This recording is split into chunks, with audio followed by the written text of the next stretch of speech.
Hello students, स्वागत है बेटा आपका एनसीईआरटी इन्फो बाइट्स के नेक्स्ट वीडियो सेक्शन में।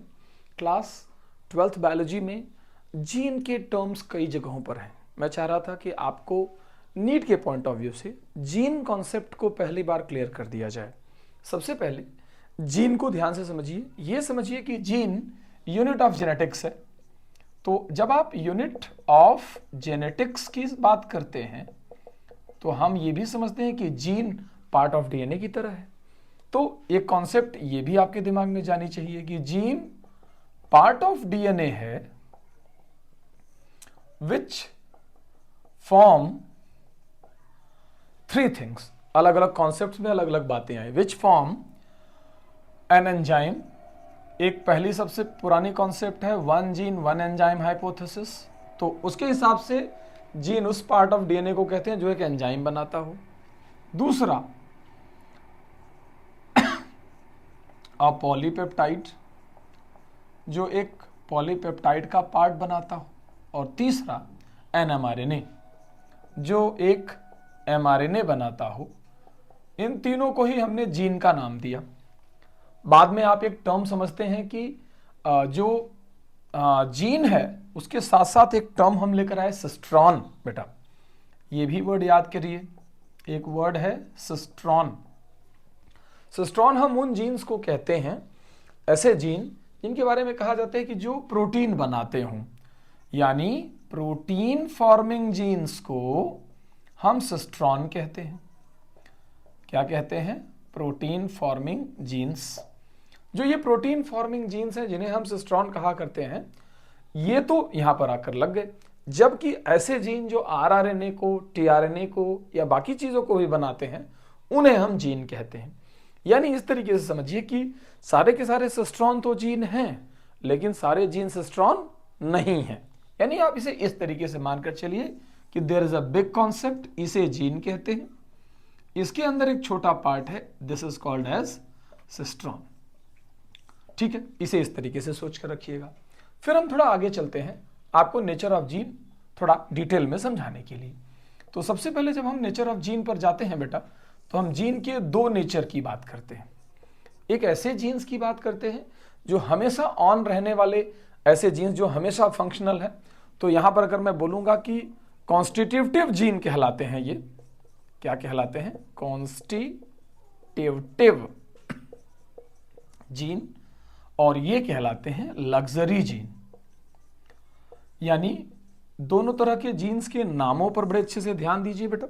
लग्जरी जीन वे जीन्स हैं जो जरूरत पड़ने पर ही ऑन ऑफ होते हैं, जबकि कॉन्स्टिट्यूटिव जीन ऑलवेज ऑन रहते हैं। इसीलिए इन्हें हाउसकीपिंग जीन कहते हैं। आप लोगों ने वर्ड सुना होगा कि ऐसे लोग जो हमारे घरों के आसपास 24/7 एक्टिव रहते हैं हमें सर्विसेज देने के लिए, उन्हें हाउसकीपिंग कहा जाता है। That is why these genes are known as housekeeping genes. और ये तो कुछ समय पर काम करने वाले जीन्स हैं। यहां मैंने वर्ड लिखा ऑलवेज ऑन, जबकि ये ऐसे जीन्स हैं बेटा जो switch on only when needed. ये तभी स्विच ऑन होते हैं जब इनकी कामों की, इनके फंक्शंस की जरूरत पड़ती है, तब ये स्विच ऑन हो जाते हैं। बाकी टाइम ये स्विच ऑफ रहते हैं।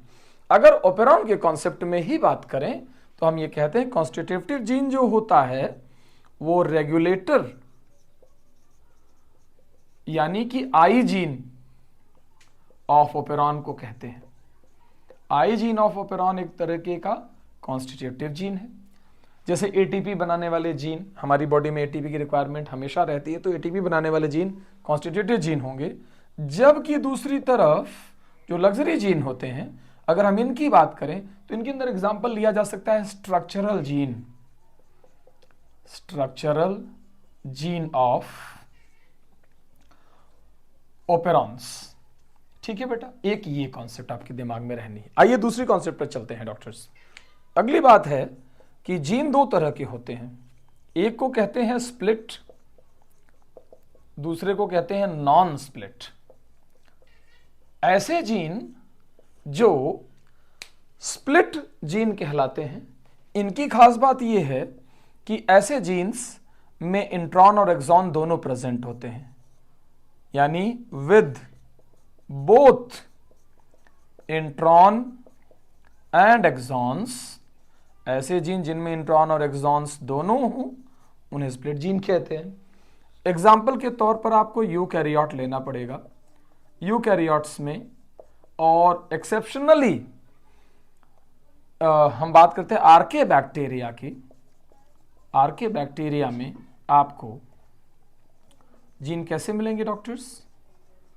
यहां पर आपको मिलेंगे स्प्लिट जीन, जबकि नॉन स्प्लिट जीन जो है with only exons, intron absent रहते हैं, विद ओनली एक्सॉन्स।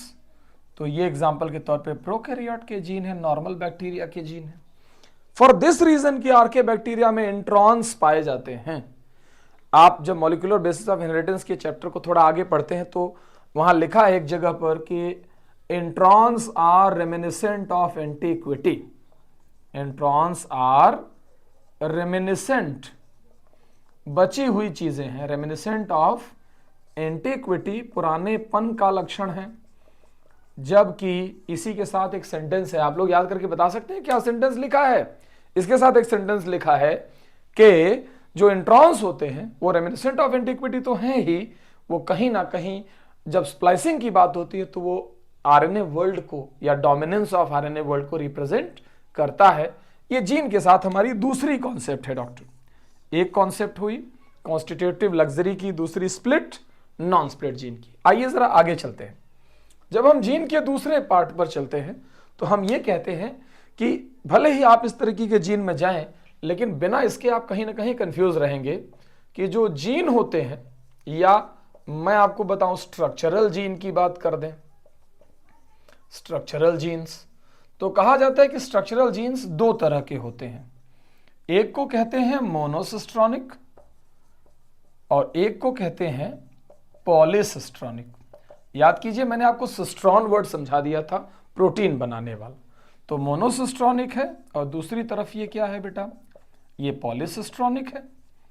मोनोसिस्ट्रॉनिक जो जीन्स होते हैं इनमें ऐसे बोला जाता है कि एक प्रोमोटर और टर्मिनेटर के बीच में केवल एक सिस्ट्रॉन होता है। इट इज लाइक दिस, जैसे ये डीएनए का पार्ट है तो यहां पर अगर एक प्रमोटर है और यहां एक टर्मिनेटर है तो यहां से जो स्ट्रक्चरल जीन यहां पर कहोगे एसजी मतलब स्ट्रक्चरल जीन, यहां से केवल एक प्रोटीन बने अगर, तो माना जाएगा कि ये मोनोसिस्ट्रॉनिक जीन है। जबकि जो पॉलीसिस्ट्रॉनिक है बेटा, अगर उसके प्रोमोटर और टर्मिनेटर के बीच की जगह को ध्यान से सोचें, जिसे स्ट्रक्चरल जीन कहते हैं, तो ये हमेशा मोर देन वन प्रोटीन बनाता है via more than one RNS.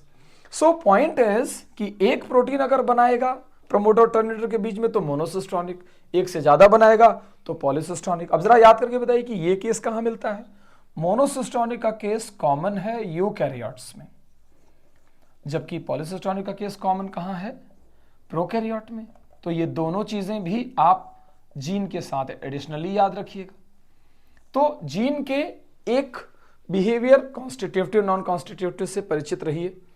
Gene के दो टर्म बड़े जरूरी हैं, एक तो जीन, दूसरा सिस्ट्रॉन। तो दोनों का रिलेशन समझा दिया। जीन के साथ ये कॉन्सेप्ट की मोनोसिस्ट्रॉनिक क्या है, पॉलीसिस्ट्रॉनिक क्या है, ये भी बहुत जरूरी बात है। यहां पर स्प्लिट नॉन स्प्लिट तो समझा ही दिया है। उसके अलावा एक फाइनल बात भी आपको मैं चाहता हूं कि आप जरूर याद रखें डॉक्टर्स, वो ये रही कि जब हम जीन की बात करते हैं तो हम एक बात बोलते हैं कि जीन के अलग अलग वर्ड्स हमारे साथ हैं। जैसे जीन तो है ही, हमारे पास एक वर्ड है सिस्ट्रॉन, सिस्ट्रॉन। इसी तरीके से जब हम बात करते हैं तो हमारे पास एलिलोमॉर्फ वर्ड है। ये मैंने इसका रिलेशन कहां से स्टेब्लिश करना ठीक समझा आपको? प्रिंसिपल ऑफ इनहेरिटेंस चैप्टर से। यानी ऐसे कहा जाता है कि जो जीन है, सपोज करिए मैंने आपसे बोला कि एक जीन है आई जीन, तो आई जीन के 3 फॉर्म हो सकते हैं।